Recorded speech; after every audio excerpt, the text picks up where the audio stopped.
Want to hear the rest of the story? Well, alright. Now then, where did we end off? Ah, yes.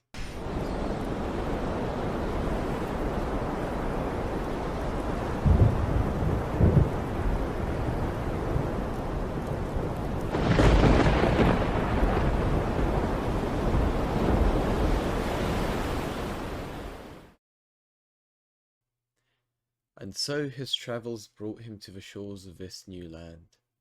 He looked around and saw truly marvelous beings, robots, hellhounds, bunny girls and clowns, talking brains, and many more. And so David decided to... Hang on, there's a bloody page missing here. What happened here? Looks like something chewed on it and tore it out. Well, I guess we'll have to go on without it. I'm sure we'll find it one day. Anyway, moving on. He reached the gates of hell and saw the legendary watchdog of the underworld, Cerberus. Wait, no. What's this? Kerber? Sebre? Ah, yes, sorry. Cerber! With terrifying chocolate horns and a licorice tail, she guarded the gates of hell with tenacity and vigor, better than any other hellhound. None could match her. But as David observed this fascinating realm, he saw that during Cerber's off time, away from guarding the gates of hell, she'd have dog-like beings gather around her and watch as she behaved in a manner most silly and cute. She'd sing and play and be the nicest, kindest dog he'd ever seen. And so he approached to join the crowds, and there he became a Minoan. Months passed in what seemed like hours. He'd learnt to wan with the best of them. He'd met many awesome Minoan and enjoyed his time in the realm of dog. But the time had come for him to continue his journey and explore more lands. He reached a crossroads. Man, I really wish I knew what was on that page that went missing. It feels like it was something important. Dang. Oh well. I'm sure we'll find it one day. Anyway, he reached a crossroads and looked upon a sign. After a moment of reflection, he made a choice that would be a turning point in his adventure. David went towards the land of Shimimi.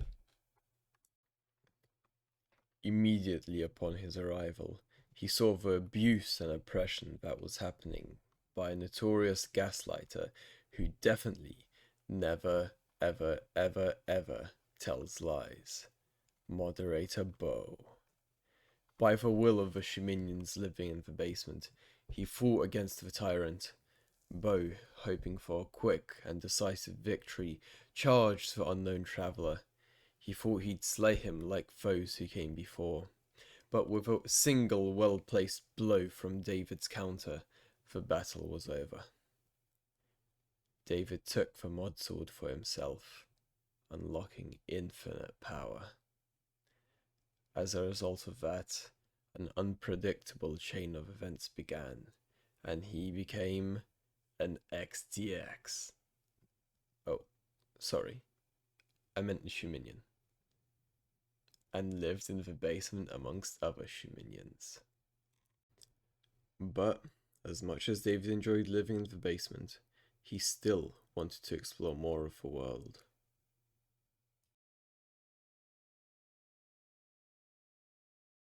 And don't even think about trying to escape. Glee. So, David immediately dug a tunnel to escape and explore more of the world. To other lands, and schemed and schemed and schemed and schemed and schemed and schemed, until one day, planning his next scheme in the land of my wacky brain, something unthinkable happened. "Why do you keep licking me? I'm not even a streamer," he exclaimed. Little did he know of the consequences this would bring. Yeah, David, you're not a streamer yet. What does he mean I'm not a streamer yet? Does he think the stars will just align somehow?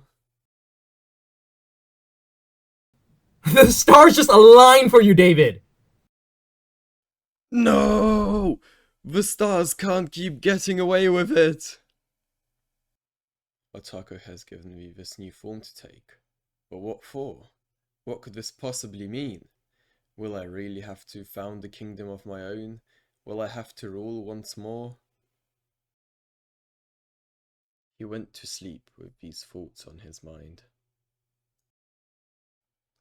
As David slept, he was cursed with a nightmare most terrible. He went for a swim in the ocean, and there he found a shark most strange, one going by the name Megalodon. Then something truly unspeakable happened.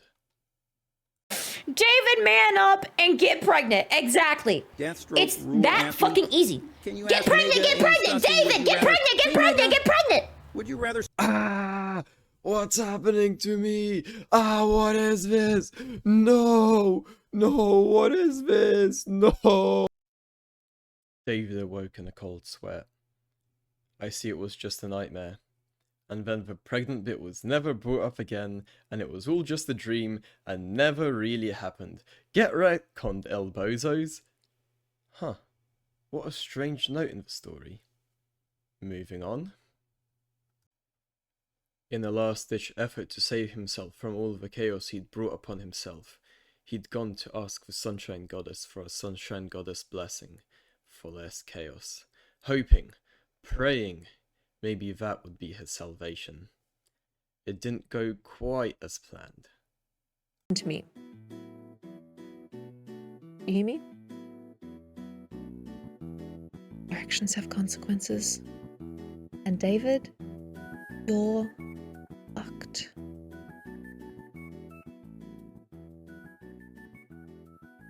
Teehee. Mwah. David understood then there would be no rest for him in this life, and once again he'd have to bear the weight of the crown. He'd rule an empire once again.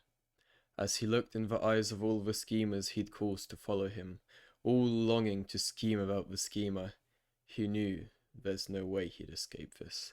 No matter where he ran, they'd follow him. When I met you all, I saw a group wishing to scheme, but no leader to command the charge. I took that role upon myself.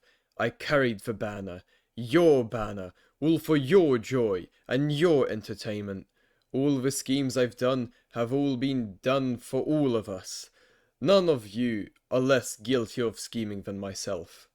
Now, you wish for me to be on the receiving end? Now that you've been tempered like steel and fire under my command, as we schemed alongside each other? If that is your will, then scheme as your heart dictates.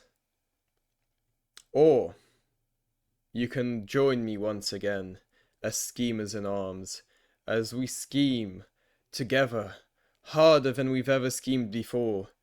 Join me in my domain, as we build the greatest empire in history, as we become an unstoppable force on a global stage. Join me. Let us scheme once more.